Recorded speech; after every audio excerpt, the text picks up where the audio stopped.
Okay, ಇನ್ನು ಕಾವ್ಯ ಅವರಿಗೆ ಮನೆಯಲ್ಲಿ ಎಲ್ಲರೂ ಒಂದು ಮಾತು ಹೇಳ್ತಿರ್ತಾರೆ, ಅಶ್ವಿನಿ ಜೊತೆ ಜಗಳ ಆಡಿರೋದು ಬಿಟ್ಟರೆ ನೀನೆಲ್ಲೂ ಕಾಣಿಸ್ಕೊಂಡಿಲ್ಲ ಅಂತ. ಏನಕ್ಕೆ ನಿಮಗೆ ಕಾವ್ಯನ್ಗೆ ಅದು ವೇವ್ ಲೆಂತ್ ಮ್ಯಾಚ್ ಆಗಲಿಲ್ಲ ಕೊನೆವರೆಗೂ? ಬಹುಶಃ ಕೊನೆ ವೀಕಲ್ಲಿ ಇಬ್ರು ಲೆಟರ್ ಎಕ್ಸ್ಚೇಂಜ್ ಮಾಡಿಕೊಂಡು ಅದು ಸ್ವಲ್ಪ ಸರಿ ಅನಿಸ್ತು ಬಿಟ್ರೆ ಇನ್ನು ಯಾವಾಗ್ಲೂ ನಿಮಗೆ ಆ ವೇವ್ ಲೆಂತ್ ಮ್ಯಾಚ್ ಆಗಲಿಲ್ವಲ್ಲ? ಹೌದು, ಇಲ್ಲ ಕಾವ್ಯನ ಜೊತೆ ನನಗೆ ಗೊತ್ತಿಲ್ಲ ಯಾಕೆ ಅಂತ, ಬಟ್ ಅದು ವಿಚಾರ ಆಗಿದ್ದೇನು ಅಂದರೆ ಗಿಲ್ಲಿಗೂ ನನಗೂ ಆ ಘರ್ಷಣೆ ನಡೀತಾ ಇರುತ್ತೆ ಡೇ ಒನ್ನಿಂದ. ಬಟ್ ಕಾವ್ಯ ಬಂದು ಗಿಲ್ಲಿ ಜೊತೆ ಜಂಟಿ ಆಗಿದ್ರಿಂದ ಟಾರ್ಗೆಟ್ ಕಾವ್ಯ ಆಗ್ತಾಳೆ ಅಷ್ಟೇ. ಯಾಕೆಂದರೆ ಗಿಲ್ಲಿ ಏನೇ ತಪ್ಪು ಮಾಡಿದ್ರು ಏನು ಮಾಡ್ತಿದ್ರು, ಕಾವ್ಯ ಬಂದು ಸ್ಟ್ಯಾಂಡ್ ತೊಗೋತಿದ್ಲು.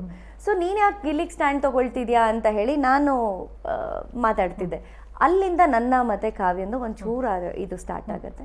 ಬಟ್ ಅಲ್ಲಿಂದ ಏನೇನೋ ಆಗುತ್ತೆ, ಅದು ಏನೇನೋ ಮಾತಾಡ್ತೀವಿ, ಏನೇನೋ ಆಗುತ್ತೆ. ಅದೇ ನಾನು ಆಗಲಿ ನಿಮ್ಗೆ ಹೇಳಿದಾಗೆ ಕೆಲವು ಪದ ಬಳಕೆಗಳು ಬಿಗ್ ಬಾಸ್ ಮನೆ ಒಳಗಡೆ ತುಂಬ ದೊಡ್ಡದು ಅನಿಸುತ್ತೆ.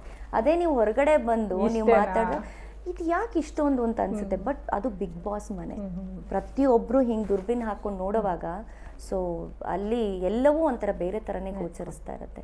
ಹಾಗಾಗಿ ನನಗೆ ಇವತ್ತು ಅನಿಸುತ್ತೆ, ಐ ಥಿಂಕ್ ತುಂಬ ಬೇರೆನೇ ಒಂದು ಅನುಭವ ಅದು ಅಂತ.